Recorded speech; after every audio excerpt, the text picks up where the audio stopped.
Hi friends, welcome to Lakshmi Max. இன்னைக்கு என்ன பார்க்க போறோம்னா Indian coast guard NAVIC GD and DB-க்கான நோட்டிபிகேஷன் வந்து ரிலீஸ் பண்ணியிருக்காங்க. அதை பத்தி தான் இந்த வீடியோல நாம பார்க்க போறோம். இதுல என்ன சொல்லியிருக்காங்க, Indian coast guard invites online application for recruitment to the post of NAVIC GD, அதாவது ஜெனரல் டியூட்டின்னு சொல்லுவாங்க, அண்ட் NAVIC DB, DB-னா டொமஸ்டிக் பிரான்ச்னு சொல்லுவாங்க, ஃபார் 300 வேகன்சிஸ். ஸோ இந்த NAVIC GD அண்ட் DB-க்கு டோட்டலா எவ்வளவு வேகன்சி இருக்கு அப்படின்னு பாத்தீங்கன்னா 300 வேகன்சிக்கான நோட்டிபிகேஷன் வந்து ரிலீஸ் பண்ணிருக்காங்க. இதுக்கு யாரெல்லாம் அப்ளை பண்ணலாம் அப்படின்னு பாத்தீங்கன்னா, all eligible and interested only male candidates can apply online at join Indian coast guard official website. அதாவது என்னன்னா, மேல் கேண்டிடேட்ஸ் மட்டும்தான் இந்த எக்ஸாமுக்கு வந்து நீங்க அப்ளை பண்ண முடியும். எந்த வெப்சைட்ல அப்ளை பண்ணணும் அப்படின்னு பாத்தீங்கன்னா, so join Indian cost card .cdac.in இந்த வெப்சைட்ல போய் தான் நீங்க என்ன பண்ணணும்னா இந்த எக்ஸாமுக்கு அப்ளை பண்ணணும். ஓகேவா? இதோட அப்ளிகேஷன் வந்து எப்போ ஸ்டார்ட் ஆகுது அப்படின்னு பாத்தீங்கன்னா 11th பிப்ரவரியில அப்ளிகேஷன் ஸ்டார்ட் ஆகுது. 25th பிப்ரவரியில பாத்தீங்கன்னா அப்ளிகேஷன் க்ளோஸ் ஆகுது. இதுக்கான ரிட்டன் எக்ஸாம் எப்போ இருக்கும் அப்படின்னு பாத்தீங்கன்னா April end or April middle இருக்கும். ஏப்ரல் பாதிக்கு மேல வந்து எக்ஸாம் இருக்கும் அப்படின்னு சொல்லியிருக்காங்க. ஓகே, இதுக்கான அப்ளிகேஷன் ஃபீஸ் பாத்தீங்கன்னா SC/ST கேண்டிடேட்டா இருந்தீங்க அப்படின்னா நீங்க இந்த எக்ஸாமுக்கு ஃபீஸ் எதுவுமே பே பண்ண வேண்டாம். அதே மற்ற கேண்டிடேட்ஸ் SC/ST போக நீங்க ஜெனரல் இல்ல OBC-ல வரீங்க அப்படின்னா ஸோ நீங்க வந்து ஃபீஸ் வந்து 300 வந்து பே பண்ணணும். ஸோ இந்த எக்ஸாமுக்கு மேல் கேண்டிடேட் மட்டும்தான் அப்ளை பண்ண முடியும். ஸோ ஃபீமேல் வந்து அப்ளை பண்ண முடியாது. ஓகேவா? ஸோ ஃபீஸ் வந்து நீங்க ஆன்லைன்ல தான் பே பண்ணணும்னு சொல்லியிருக்காங்க. ஏஜ் லிமிட் பாத்தீங்கன்னா மினிமம் உங்களுக்கு 18 வயசு இருக்கணும். மேக்சிமம் ஏஜ் பாத்தீங்க அப்படின்னா உங்களுக்கு 22 வயசு இருக்கணும். ஓகேவா? ஸோ இதுல ஏஜ் ரிலாக்ஸேஷனும் இருக்கு. ஓகேவா? ஸோ OBC நான் கிரீமி லேயர், அதுக்கப்புறம் SC/ST ஸ்டூடெண்ட்டுக்கு பாத்தீங்கன்னா ஏஜ் ரிலாக்ஸேஷன் இருக்கு. ஸோ இது யாருக்கு அப்படின்னு பாத்தீங்கன்னா ஜெனரல் கேட்டகரிக்கு. ஓகே, ஸோ ஜெனரல் கேட்டகரியில உங்களுக்கு மினிமம் 18 வயசு இருக்கணும், மேக்சிமம் 22 வயசு இருக்கணும். ஸோ இந்த ஏஜ் பத்தி எனக்கு ஒரே கன்ஃபியூஷனா இருக்கு. எனக்கு 18 இல்ல 17.5ங்கிறது கன்ஃபியூஷனா இருக்கு, எனக்கு 22 இல்ல 22.5ங்கிறது கன்ஃபியூஷனா இருக்கு அப்படின்னு நினைச்சீங்கன்னா அவங்களே டேட் வந்து சொல்லியிருக்காங்க. ஓகேவா? born between 1 September 2003 to 31st August 2007, அதாவது 1 செப்டம்பர் 2003க்கு முன்னாடி பிறந்தவங்களா இருக்கக்கூடாது. அதே மாதிரி 31st August 2007க்கு அப்புறமா பிறந்தவங்களா இருக்கக்கூடாது. ஓகேவா? சோ இதுதான் கரெக்டா இந்த டேட் ஆஃப் பர்த்க்குள்ள உங்களோட டேட் இருக்கான்னு பாத்துக்கோங்க. ஓகே, சோ அதே மாதிரி பாத்தீங்கன்னா நீங்க OBC-யா இருக்கீங்க அப்படின்னா உங்களுக்கு 3 வருஷம் ரிலாக்ஸேஷன் வந்து கொடுக்குறாங்க. அதே மாதிரி SC/ST-யா இருந்தீங்க அப்படின்னா உங்களுக்கு 5 வருஷம் ரிலாக்ஸேஷன் வந்து இருக்கும். OBC-யா இருந்தீங்க அப்படின்னா 3 வருஷம் ரிலாக்ஸேஷனுங்கும் போது சோ இது கூட ஒரு 3 ஆட் பண்ணுங்க, நீங்க 25 வயசு வரைக்கும் எக்ஸாம் எழுதிக்கலாம். அதே SC/ST-யா இருந்தீங்க அப்படின்னா இது கூட ஒரு 5 ஆட் பண்ணிக்கோங்க. சோ அப்போ நீங்க 22 + 5ங்கும் போது 27 வரைக்கும் SC/ST ஸ்டூடெண்ட் வந்து எக்ஸாம் வந்து எழுதிக்கலாம். ஓகே, இதோட எஜுகேஷன் குவாலிஃபிகேஷன் பத்தி பார்க்கலாம். NAVIC general duty. ஓகேவா? சோ NAVIC GD-க்கு பாத்தீங்க அப்படின்னா உங்களோட குவாலிஃபிகேஷன் நீங்க 12ஆம் கிளாஸ் பாஸ் பண்ணிருக்கணும். அது மட்டும் இல்ல, நீங்க 12ஆம் கிளாஸ்ல வந்து ஃபர்ஸ்ட் குரூப் எடுத்து படிச்சிருக்கணும். அதாவது உங்களோட சப்ஜெக்ட்ல பாத்தீங்கன்னா மேக்ஸும் இருக்கணும், பிசிக்ஸும் இருக்கணும். இது இருக்கிற மாதிரி நீங்க 12th படிச்சிருந்தீங்க அப்படின்னா NAVIC GD-க்கு நீங்க வந்து அப்ளை பண்ணலாம். ஓகேவா? சோ அதே மாதிரி NAVIC DB-க்கு பாத்தீங்கன்னா நீங்க 10ஆம் கிளாஸ் பாஸ் பண்ணியிருந்தாலே இந்த NAVIC DB-க்கு வந்து அப்ளை பண்ணலாம். ஓகேவா? சோ இந்த ரெண்டுல ஏதாவது ஒண்ணுதான் நீங்க அப்ளை பண்ண முடியும். ஃபார் எக்ஸாம்பிள் ஒரு ஸ்டூடெண்ட் 10ஆம் கிளாஸ் முடிச்சு 12ஆம் கிளாஸ்ல வந்து மேக்ஸ் பயாலஜியோ இல்லனா மேக்ஸ் கம்ப்யூட்டர் சயின்ஸோ இல்லனா சயின்ஸ் குரூப்போ எடுத்து படிச்சிருக்காரு. ஓகேவா? அதாவது இந்த மேக்ஸும் பிசிக்ஸும் வர மாதிரி எடுத்து படிச்சிருக்காங்க அப்படின்னா அப்ப அவங்க இதுக்கும் எலிஜிபிளா இருப்பாங்க, இந்த 12th லெவலுக்கும் எலிஜிபிளா இருப்பாங்க. அப்படி பார்க்கும்போது பாத்தீங்கன்னா இந்த ரெண்டுக்கும் நீங்க அப்ளை பண்ண முடியாது. அதாவது DB GD ரெண்டும் சேர்த்து நீங்க அப்ளை பண்ண முடியாது. ரெண்டுல ஏதாவது ஒண்ணுதான் அப்ளை பண்ண முடியும். ஓகேவா? சப்போஸ் நீங்க காமர்ஸ் குரூப் எடுத்து படிச்சிருக்கீங்க, 3rd குரூப் எடுத்து படிச்சிருக்கீங்கன்னா நீங்க என்ன பண்ணிக்கலாம்னா இந்த DB மட்டும் அப்ளை பண்ணுங்க. ஓகேவா? சோ இல்ல நீங்க மேக்ஸ் பயாலஜி எடுத்து படிச்சிருக்கீங்க, மேக்ஸ் பிசிக்ஸ் ஒரு சப்ஜெக்டா எடுத்து படிச்சிருக்கீங்கன்னா இந்த NAVIC GD-க்கு நீங்க வந்து அப்ளை பண்ணுங்க. ஓகேவா? சோ ஏன்னா இதுலதான் உங்களுக்கு பாத்தீங்கன்னா வேகன்சிஸ் வந்து அதிகமா இருக்கு. ஓகே, சோ நீங்க சூஸ் பண்ணிக்கோங்க. நீங்க 12th மேக்ஸ் பிசிக்ஸ் படிச்சிருக்கீங்க அப்படின்னா இந்த NAVIC GD-க்கு நீங்க வந்து எலிஜிபிள். அப்படி நான் மேக்ஸ் பிசிக்ஸ் படிக்கல அப்படின்னா நீங்க வந்து NAVIC DB-க்கு எலிஜிபிள். ஏன்னா இதுக்கு வந்து பாத்தீங்கன்னா 10ஆம் கிளாஸ் பாஸ் பண்ணாலே இந்த இதுக்கு வந்து நீங்க அப்ளை பண்ணலாம். அதே GD-யா இருந்துச்சு அப்படின்னா நீங்க வந்து 12th பாஸ் பண்ணிருக்கணும், 12th மேக்ஸ் பிசிக்ஸ் எடுத்து படிச்சிருக்கணும். ஓகே, சோ இதோட வேகன்சி டீடைல்ஸ் பத்தி பார்க்கலாம். ஓகேவா? சோ இதோட வேகன்சி பாத்தீங்கன்னா NAVIC GD. ஓகேவா? சோ NAVIC GD-க்கு வேகன்சி வந்து டோட்டலா பாத்தீங்கன்னா 260 வேகன்சி இருக்கு. மொத்த வேகன்சியே 300. அந்த 300ல NAVIC GD-க்கு மட்டும் பாத்தீங்கன்னா 260 வேகன்சி இருக்கு. இந்த NAVIC GD-க்கான குவாலிஃபிகேஷன் பாத்தீங்கன்னா 12ஆம் கிளாஸ். அந்த 12ஆம் கிளாஸ்ல பாத்தீங்கன்னா நீங்க வந்து என்ன படிச்சிருக்கணும், மேக்ஸ் பிசிக்ஸ் வந்து இருக்கிற மாதிரி சப்ஜெக்ட் எடுத்து படிச்சிருக்கணும். ஓகேவா? சோ இப்போ நார்த் ஜோன்ல பாத்தீங்க அப்படின்னா டோட்டலா 65 வேகன்சி இருக்கு. UR, EWS, OBC, SC, ST எல்லாம் சேர்த்து. அதே வெஸ்ட்ல பாத்தீங்கன்னா 53 வேகன்சி, ஈஸ்ட்ல பாத்தீங்கன்னா 38 இருக்கு.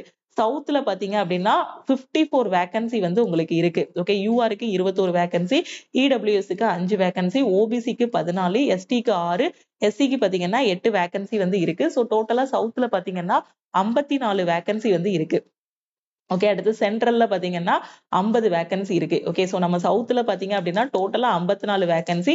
சோ ஒவ்வொரு கேட்டகரிக்கும் எவ்வளவு வேகன்சி இருக்குங்கிறத பாத்துக்கோங்க. அதே மாதிரி நாவிக் டிபிக்கு பாத்தீங்க அப்படின்னா சவுத்ல வந்து யூஆருக்கு 3 வேகன்சி, இடபிள்யூஎஸ்க்கு 1, ஓபிசிக்கு 2, எஸ்டிக்கு 1, எஸ்சிக்கு 2 வேகன்சி. டோட்டலா பாத்தீங்கன்னா 9 வேகன்சி இருக்கு. அதே மாதிரி மத்த ஜோன்லயும் எவ்வளவு வேகன்சிஸ் இருக்குங்கிறத பாத்துக்கோங்க. சோ டோட்டலா பாத்தீங்கன்னா நாவிக் டிபிக்கு 40 வேகன்சி இருக்கு. ஓகேவா? இப்ப இதுல வேகன்சி படி பாத்தீங்க அப்படின்னா ஜிடில தான் வேகன்சி அதிகம். நான் சொன்ன மாதிரி நீங்க வந்து 12th மேத்ஸ், பிசிக்ஸ் படிச்சிருக்கீங்க அப்படின்னா, ஏன்னா 2ல ஏதாவது ஒண்ணுதான் அப்ளை பண்ண முடியும். ஒண்ணு ஜிடி இல்ல டிபி. 2ல ஏதாவது ஒண்ணுதான் நீங்க சூஸ் பண்ண முடியும். சோ இதுல வேகன்சி அதிகமா இருக்கிறதுனால நீங்க 12th மேத்ஸ், பிசிக்ஸ் எடுத்து படிச்சிருந்தீங்க அப்படின்னா, சோ ஜிடிக்கு நீங்க வந்து அப்ளை பண்ணிருங்க. டிபிக்கு அப்ளை பண்ண வேண்டாம். சோ என்கிட்ட வெறும் 10ஆம் கிளாஸ் குவாலிஃபிகேஷன் மட்டும் தான் இருக்கு அப்படிங்கிற ஸ்டூடெண்ட் சோ நாவிக் டிபிக்கு வந்து நீங்க அப்ளை பண்ணுங்க. ஓகே, சோ இதோட செலக்ஷன் ப்ராசஸ் பாத்தீங்க அப்படின்னா ஃபர்ஸ்ட் வந்து உங்களுக்கு ஒரு ரிட்டன் டெஸ்ட் வந்து நடக்கும். அதுக்கப்புறம் பாத்தீங்கன்னா ஒரு அடாப்டபிலிட்டி டெஸ்ட் வந்து இருக்கும். அதுக்கப்புறம் பிசிக்கல் ஃபிட்னஸ் டெஸ்ட் இருக்கும். அப்புறம் பாத்தீங்கன்னா டிவி அண்ட் மெடிக்கல் இருக்கும். ஓகேவா? சோ அதுக்கப்புறம் பாத்தீங்கன்னா உங்களுக்கு ஃபைனலா இந்த டிவி அண்ட் மெடிக்கலுக்கு அப்புறம் பாத்தீங்கன்னா உங்களுக்கு வந்து ட்ரைனிங் வந்து இருக்கும். ஓகே, சோ இப்போ இதோட எக்ஸாம் பேட்டர்ன் பாத்தீங்க அப்படின்னா நாவிக் ஜிடிக்கு ஓகேவா? So section 1. ஸோ நாவிக் டிபிக்கு நீங்க வந்து எக்ஸாம் எழுதுறீங்க அப்படின்னா செக்ஷன் 1 மட்டும் நீங்க வந்து எழுதுனா போதும். அதே ஜிடி அப்படின்னு பாத்தீங்கன்னா உங்களுக்கு செக்ஷன் 1 அண்ட் செக்ஷன் 2 ரெண்டுமே இருக்கும். ஓகேவா? ஸோ அது என்ன செக்ஷன் 1 செக்ஷன் 2ங்கிறத பார்க்கலாம்.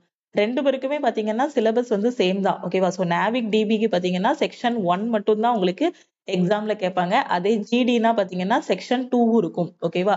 ஸோ இப்போ செக்ஷன் 1 பாத்தீங்க அப்படின்னா உங்களுக்கு என்னென்ன சப்ஜெக்ட்லாம் வரும்னா மேக்ஸ், சயின்ஸ், இங்கிலீஷ், ரீசனிங். ஓகேவா? சோ ஃபைனலா ஜிகே வரும். இந்த ஜிகேல பாத்தீங்கன்னா உங்களுக்கு கரண்ட் அஃபேர், ஹிஸ்டரி, பாலிட்டின்னு எல்லா கொஸ்டினுமே கேட்பாங்க. எல்லாமே சேர்த்தே பாத்தீங்கன்னா உங்களுக்கு 5 கொஸ்டின் தான் கேக்குறாங்க. ஓகேவா?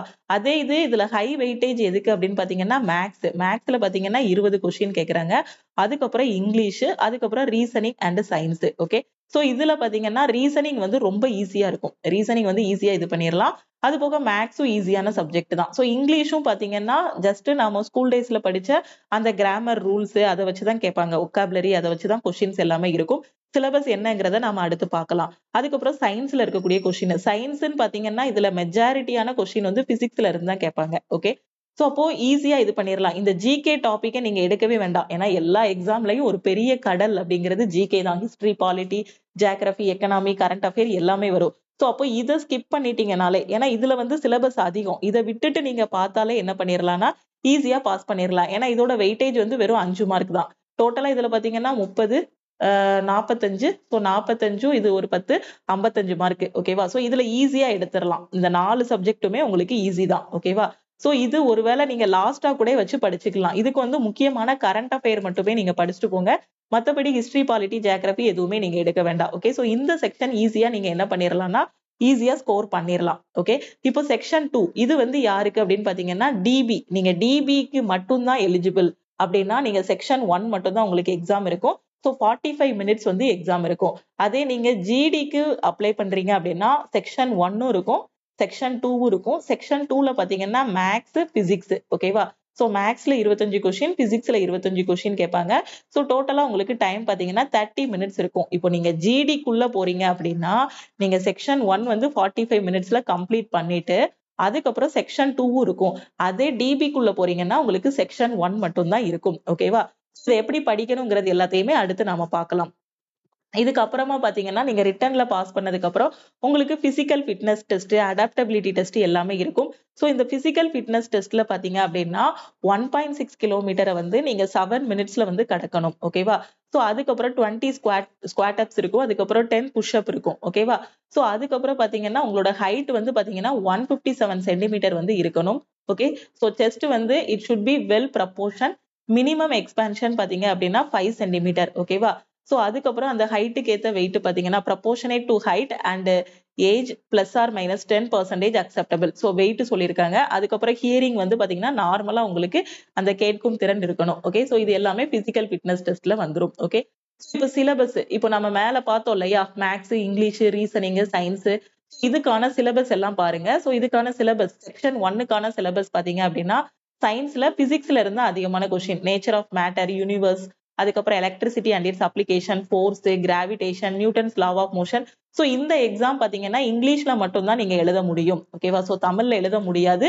ஸோ எக்ஸாமோட லாங்குவேஜ் பாத்தீங்கன்னா English. Okay, so energy, power, heat, temperature, இப்போ நம்ம ஆர்ஆர்பி குரூப் டியோட சயின்ஸுக்கு என்னெல்லாம் பிசிக்ஸ்ல படிக்கிறீங்களோ அதே தான், எக்ஸ்ட்ரா வேற எதுவும் படிக்க வேண்டாம். இப்போ குரூப் டிக்கு படிக்கக்கூடிய அதே சயின்ஸ் டாபிக்ஸ் தான். Metals, carbon and its components, measurement in science, sound and wave, motion, atomic structure. மேக்ஸ்ல பாத்தீங்கன்னா simplification, ratio and proportion, algebraic identities, linear equation, polynomials, அதுக்கப்புறம் simultaneous equation, trigonometry, mensuration, geometry, அதுக்கப்புறம் பாத்தீங்கன்னா average, median, interest, profit and loss, percentage, work, time and distance, அதுக்கப்புறம் English. Okay, so இங்கிலீஷ்ல பாத்தீங்கன்னா உங்களுக்கு preposition இருக்கும். அதுக்கப்புறம் வந்து tense, so direct speech, indirect speech, verb, ஒக்காபுலரின்னு வரும்போது சினானிம்ஸ், ஆன்டனிம்ஸ் எல்லாமே வந்துரும். ஓகே, ஸோ அதுக்கப்புறம் ஜென்ரல் அவேர்னஸ்ன்னு எடுத்துக்கிட்டீங்கன்னா ஸோ இந்த செக்ஷன் வந்து இப்போதைக்கு வேண்டாம். ஏன்னா இதுல டோட்டலாவே 5 மார்க் தான் கேட்க போறாங்க. அதுக்குன்னு உட்காந்து இவ்வளோ டாபிக்ஸ் எல்லாமே நீங்க படிக்கணும்னு அவசியம் இல்லை. இந்த எக்ஸாமுக்கு நீங்க படிக்கிறீங்கன்னா ஜென்ரல் அவேர்னஸ்ல இவ்வளோ டாபிக்ஸ், சப்போஸ் இதெல்லாம் முடிச்சுட்டு கூட டைம் இருந்துச்சுன்னா நீங்க என்ன பண்ணுங்க, முக்கியமான current affair, history question read பண்ணுங்க. ஏன்னா 5 மார்க் தான். இதை ஃபர்ஸ்ட் எடுத்து வச்சுட்டு டைம் வேஸ்ட் பண்ணாதீங்க. ஃபர்ஸ்ட் நீங்க ஃபோக்கஸ் பண்ண வேண்டியது மீதி இருக்க 4 subject, maths, reasoning, English, science, இந்த சப்ஜெக்ட ஃபோக்கஸ் பண்ணுங்க. ஓகே, சோ அதுக்கப்புறமா டைம் இருந்துச்சு அப்படின்னா ஜென்ரல் அவேர்னஸ் பாருங்க. ஏன்னா ஏப்ரல் மிட்ல வந்து எக்ஸாம் இருக்குன்னு சொல்லியிருக்காங்க. அப்ப கிட்டத்தட்ட ஒரு 40 நாள் தான் டைம் இருக்கு. அப்ப இந்த 40 நாள்ல புத்திசாலித்தனமா யோசிக்கணும் அப்படின்னா மேக்ஸ், ரீசனிங், இங்கிலீஷ், சயின்ஸ், இந்த சப்ஜெக்ட தான் ஃபர்ஸ்ட் கவர் பண்ணணும். ஓகே, ஸோ அடுத்து செக்ஷன் 2ல பாத்தீங்கன்னா பிசிக்ஸ், மேக்ஸ் இருந்துச்சா. ஸோ பிசிக்ஸ்ல பாத்தீங்கன்னா physical world and measurement, kinetics, law of motion, work, energy, power, Newton's law, அதுக்கப்புறம் அதோட applications, circular motion. Okay, so பிசிக்ஸ்ல வரக்கூடிய டாபிக் மெயினா நம்ம குரூப் டிக்கு படிக்கக்கூடிய அதே பிசிக்ஸ், பட் அது கூட எக்ஸ்ட்ரா இன்னும் கொஞ்சம் இதுல படிக்கிற மாதிரி இருக்கும். Okay, motion of system, system of particles, gravitation, property of bulk matter, thermodynamics, so இது எல்லாமே பாத்தீங்கன்னா பிசிக்ஸ்ல வருது. அதாவது செக்ஷன் 2ல ஜிடிக்கு எழுதுவீங்க இல்லையா, சோ அந்த பிசிக்ஸோட சிலபஸ். அதுக்கப்புறம் மேக்ஸ் எடுத்துட்டீங்க அப்படின்னா செக்ஷன் 2ல உள்ள maths, sets, relation and function, அதுக்கப்புறம் algebra, principle of mathematical induction, complex numbers and quadratic equation, linear equations, linear inequalities, permutation and combination, so இது எல்லாமே இதுல வந்துரும்னா மேக்ஸ்ல வந்துரும். அதுக்கப்புறம் ஜாமெட்ரி. ஓகேவா, ஸோ இது எல்லாமே பாத்தீங்கன்னா உங்களுக்கு நம்மளோட ஆல் இன் ஒன் கோர்ஸ்ல நம்ம வந்து டீச் பண்ணியிருப்போம். ஓகே, அதுக்கப்புறம் மேத்தமெட்டிக்கல் ரீசனிங், ஸ்டாட்டிஸ்டிக்ஸ், அதுக்கப்புறம் simplification, ratio and proportion, algebraic identities, இது எல்லாமே எதுல கேட்பாங்கன்னா மேக்ஸ்ல வந்து கேட்பாங்க. ஓகேவா, ஸோ ஆல் இன் ஒன் கோர்ஸ்ல கொடுத்துருக்கிறத மட்டுமே நீங்க ஃபாலோ பண்ணாலே இந்த எக்ஸாம் வந்து ஈஸியா கிளியர் பண்ணிடலாம். ஓகே, ஸோ இதோட சேலரி பாத்தீங்க அப்படின்னா உங்களுக்கு ஸோ சேலரி ரேஞ்ச் வந்து 21,700ல இருந்து 47,600 வரைக்கும் இருக்கும். உங்களோட ரேங்கை பொறுத்து இது வந்து மாறும். ஓகே, இதுல ப்ரமோஷன்ஸ் எல்லாமே இருக்கு. சோ இப்போ இதுல பேசிக் பே பாத்தீங்கன்னா 27,700. இது போக இதுல அலவன்சஸ் இருக்கும், டியர்னஸ் அலவன்சஸ், மத்த அலவன்ஸ் பாத்தீங்கன்னா ஹவுஸ் ரெண்ட் அலவன்ஸ், டிராவல் அலவன்ஸ்னு எல்லா அலவன்ஸும் போடுவாங்க. சோ இதோட பே ஸ்கேல் வந்து வேரி ஆகும் அந்த ரேங்கை பொறுத்து. லெவல் 3ல இருந்து லெவல் 8 வரை ரேங்க் இருக்கும். அதை பொறுத்து உங்களோட சேலரி வந்து வேரி ஆகும். அது போக இதுல வேற என்னென்ன பெனிஃபிட்லாம் இருக்கு அப்படின்னு பாத்தீங்கன்னா இதுல வந்து ஃப்ரீ ரேஷன். ஓகேவா, சோ ஃப்ரீ ரேஷன் வந்து கொடுத்துருவாங்க, சாப்பாடு பிளஸ் கிளாத். ஓகேவா, சோ அது போக பாத்தீங்கன்னா ஃப்ரீ மெடிக்கல் ட்ரீட்மெண்ட். உங்களுக்கு மட்டும் இல்ல, உங்களை டிபெண்ட் பண்ணி இருக்கிறவங்க, இப்போ நீங்க வந்து செலக்ட் ஆகி போயிட்டீங்கன்னா உங்களோட ஒய்ஃப், அம்மா, அப்பா, பசங்க, சோ அவங்க எல்லாருக்குமே பாத்தீங்கன்னா ஃப்ரீயாவே நீங்க வந்து மெடிக்கல் ட்ரீட்மெண்ட் வந்து பாத்துக்கலாம். அதுக்கப்புறம் பாத்தீங்கன்னா அங்க அகாமடேஷனும் உண்டு உங்களுக்கு. ஓகேவா, சோ அது போக லீவ் பாத்தீங்க அப்படின்னா 45 டேஸ் ஏர்ன்டு லீவ். ஓகேவா, சோ அதுக்கப்புறம் 8 டேஸ் வந்து கேஷுவல் லீவ் வந்து இருக்கும். ஓகே, சோ அது போக pension. Okay, so canteen facilities, இது எல்லாமே இருக்கும். அது போக insurance coverage. Okay, so 75 lakhs வந்து இருக்கும். ஓகேவா, சோ இது எல்லாமே இதுல இருக்கக்கூடிய பெனிஃபிட்ஸ், சேலரி போக இருக்கக்கூடிய அடுத்த பெனிஃபிட்ஸ். ப்ரமோஷன் பாத்தீங்க அப்படின்னா இதுல வந்து உங்களுக்கு லெவல் 3ல வந்து நேவிக்கா உள்ள போவீங்க, லெவல் 4ல பாத்தீங்கன்னா உத்தம் நேவிக்கு, லெவல் 5ல பாத்தீங்கன்னா பிரதன் நேவிக்கு, லெவல் 6ல வந்து அதிகாரி, லெவல் 7ல உத்தம் அதிகாரியா ப்ரமோட் ஆவீங்க, லெவல் 8ல பாத்தீங்கன்னா பிரதன் அதிகாரியா ப்ரமோட் ஆவீங்க. ஓகேவா, அதே யான்ட்ரிக் அப்படின்னு பாத்தீங்கன்னா யான்ட்ரிக்ல வந்து லெவல் 5ல நீங்க இப்போ நேவிக்கா உள்ள போறவங்க யான்ட்ரிக் வரைக்குமே உங்களுக்கு என்ன இருக்கும்னா ப்ரமோஷன் வந்து இருக்கும். லெவல் 5ல யான்ட்ரிக்கு, அதே பே லெவல் 5லயே பாத்தீங்கன்னா உத்தம் யான்ட்ரிக்கு, பே லெவல் 6ல பாத்தீங்கன்னா பிரதன் யான்ட்ரிக்கு, அதுக்கப்புறம் பே லெவல் 6 தான் சகாயக் இன்ஜினியர், அப்புறம் லெவல் 7ல பாத்தீங்கன்னா உத்தம் சகாயக் இன்ஜினியர், பே லெவல் 8ல பாத்தீங்கன்னா பிரதன் சகாயக் இன்ஜினியர். ஓகேவா? சோ ஒரு நேவிக்கா உள்ள போற நீங்க வந்து யான்ட்ரிக் வரைக்குமே உங்களுக்கு என்ன இருக்கும் அப்படின்னு பாத்தீங்கன்னா ப்ரமோஷன்ஸ் வந்து இருக்கும். சோ அந்த ப்ரமோஷன் கூட கூட உங்களுக்கு சேலரியும் என்னவாகும்னா இன்க்ரீஸ் ஆகும். ஓகேவா? சோ எல்லாருமே அப்ளை பண்ணுங்க. மேல் கேண்டிடேட்ஸ். சோ ஏஜ் லிமிட் பாத்துக்கோங்க. ஓகேவா? சோ ஏஜ் லிமிட் பாத்தீங்கன்னா ஓபிசியா இருந்தீங்கன்னா மேக்ஸிமம் 25 வயசு இருக்கு அப்படின்னா நீங்க அப்ளை பண்ணுங்க. மினிமம் 18 வயசு இருக்குன்னா அப்ளை பண்ணுங்க. ஓகேவா? எஸ்சியா இருக்கீங்க அப்படின்னா மினிமம் 18 மேக்ஸிமம் 27 அப்படின்னா நீங்க இந்த எக்ஸாமுக்கு அப்ளை பண்ணுங்க. மேல் கேண்டிடேட்ஸ் மட்டும் தான் நீங்க வந்து அப்ளை பண்ண முடியும். ஓகேவா? சோ எப்படி அப்ளை பண்ணணும் அப்படிங்கறத நான் உங்களுக்கு அடுத்த வீடியோல வந்து எக்ஸ்பிளைன் பண்றேன். இப்போ இந்த ரிட்டன் எக்ஸாமுக்கு நான் எப்படி மேம் படிக்கணும் அப்படிங்கிற ஸ்டூடெண்ட் பிளே ஸ்டோர்ல நம்ம லக்ஷ்மி மேக்ஸ் ஆப் வந்து கொடுத்திருப்போம். ஆப்பை டவுன்லோட் பண்ணிக்கோங்க. டவுன்லோட் பண்ணிட்டு உங்களோட மொபைல் நம்பர் என்டர் பண்ணி ரிஜிஸ்டர் பண்ணிருங்க. ஓகேவா? சோ நம்ம லக்ஷ்மி மேக்ஸ் ஆப்ல ஆல் இன் ஒன் கோர்ஸ் வந்து ப்ரொவைட் பண்ணிருக்கோம். சோ இந்த கோர்ஸ்ல பாத்தீங்கன்னா எல்லா சென்ட்ரல் கவர்மெண்ட் எக்ஸாமும் ஃபர்ஸ்ட் அட்டெம்ப்ட்ல கிளியர் பண்ற மாதிரி கிளாஸஸ், அதுக்கான பேட்சஸ் எல்லாமே ப்ரொவைட் பண்ணிருப்போம். ஓகே. சோ இப்போ இந்த நேவிக் ஜிடி அண்ட் டிபிக்கு நீங்க ப்ரிப்பேர் பண்றீங்கன்னா ஆல் இன் ஒன் கோர்ஸ்ல உங்களுக்கு இதுக்கான கிளாஸஸ் எல்லாமே இருக்கும். So maths, science, English, reasoning, general அவேர்னஸும் கவர் பண்ணிருப்போம். பட் கொடுத்திருக்க ஆர்டர்ல நீங்க படிக்கணும். ஆல் இன் ஒன் கோர்ஸ்ல பாத்தீங்கன்னா ஃபர்ஸ்ட் உங்களுக்கு ரீசனிங் வந்து கொடுத்திருப்போம். அதுக்கப்புறம் பாத்தீங்கன்னா இங்கிலீஷ், சோ அதுக்கப்புறம் பாத்தீங்கன்னா சயின்ஸ், அதுக்கப்புறம் மேத்ஸ். ஓகேவா? சோ இந்த ஆர்டர்ல வந்து உங்களுக்கு கொடுத்திருப்போம். இங்கிலீஷ் பாத்தீங்கன்னா அந்த 10th ஸ்டாண்டர்ட் 12th ஸ்டாண்டர்ட் லெவல்ல இருக்கக்கூடிய கிராமர், வொக்காபுலரி தெரிஞ்சாலே போதும். சோ ஈஸியா கொஸ்டின்ஸ் எல்லாமே அடிச்சிடலாம். அதே மாதிரி சயின்ஸ் பாத்தீங்கன்னா முழுக்க முழுக்க பிசிக்ஸ். ஓகேவா? சோ பிசிக்ஸ நல்லா தரவா படிச்சிட்டீங்கன்னா போதும். மேத்ஸ்லயும் நான் சொன்ன டாபிக்ஸ் இது எல்லாமே இந்த ஆர்டர்ல உங்களுக்கு ஆல் இன் ஒன் கோர்ஸ்ல வந்து ப்ரொவைட் பண்ணிருப்போம். செக்ஷன் 1ஓட கிளாஸஸும் இருக்கும். செக்ஷன் 2ஓட கிளாஸஸும் உங்களுக்கு இருக்கும். ஓகேவா? சோ ஆல் இன் ஒன் கோர்ஸ்ல நீங்க ஜாயின் பண்ணிட்டு உங்களோட ப்ரிப்பரேஷன் வந்து ஸ்டார்ட் பண்ணலாம். ஓகே. சோ இதுல எப்படி ஜாயின் பண்ணணும் அப்படின்னு பாத்தீங்கன்னா நம்ம லக்ஷ்மி மேக்ஸ் டீமுக்கு நீங்க கான்டாக்ட் பண்ணணும்.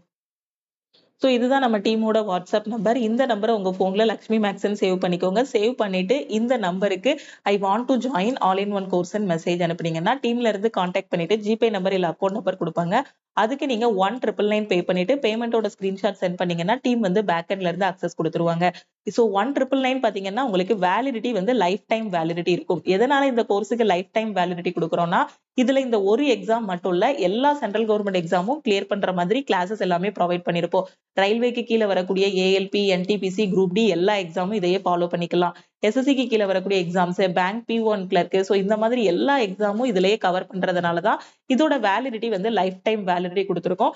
சப்போஸ் நீங்க 1 இயர் வேலிடிட்டில ஜாயின் பண்றீங்க அப்படின்னா நீங்க வந்து 1499 பே பண்ணி ஜாயின் பண்ணிக்கலாம். ஓகேவா? சோ இந்த கோர்ஸ்ல பாத்தீங்கன்னா லைஃப் டைம் வேலிடிட்டில நீங்க ஜாயின் பண்றீங்கன்னா 1999 பே பண்ணுங்க. எனக்கு இந்த ஒரு எக்ஸாம் மட்டும் போதும் மேம், எனக்கு 1 இயர் வேலிடிட்டி மட்டும் எனாஃப் அப்படின்னு நினைக்கிற ஸ்டூடெண்ட் ஆல் இன் ஒன் கோர்ஸுக்கு 1499 பே பண்ணி நீங்க ஜாயின் பண்ணிக்கலாம். ஓகேவா?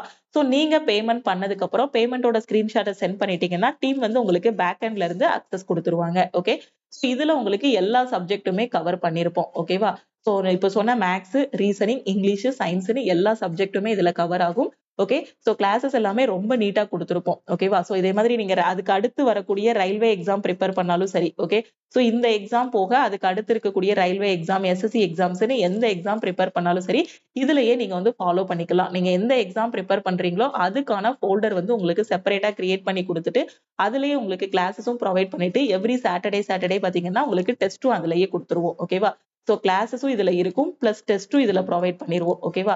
சோ கிளாஸஸ், டெஸ்ட், மெட்டீரியல்ஸ் எல்லாமே இருக்கும். சோ 1999 பே பண்ற ஸ்டூடெண்ட் லைஃப் டைம் ஆக்சஸ் வந்து வச்சுக்கலாம். ஓகேவா? சோ அதுக்கப்புறம் வரக்கூடிய எல்லா எக்ஸாமுமே நீங்க ப்ரிப்பேர் பண்ணிக்கலாம். எல்லா சென்ட்ரல் கவர்மெண்ட் எக்ஸாமும் இதுல கவர் ஆகும். ஓகே. சோ வேற எதுவும் டவுட் இருக்கு அப்படின்னா மறக்காம இந்த நம்பருக்கு கால் பண்ணியோ வாட்ஸ்அப் பண்ணியோ கேட்டுக்கோங்க. அதே மாதிரி இந்த எக்ஸாமுக்கு எப்படி அப்ளை பண்றது அப்படிங்கிறதுக்கு நான் உங்களுக்கு அடுத்த வீடியோல எக்ஸ்பிளைன் பண்றேன். தேங்க்யூ.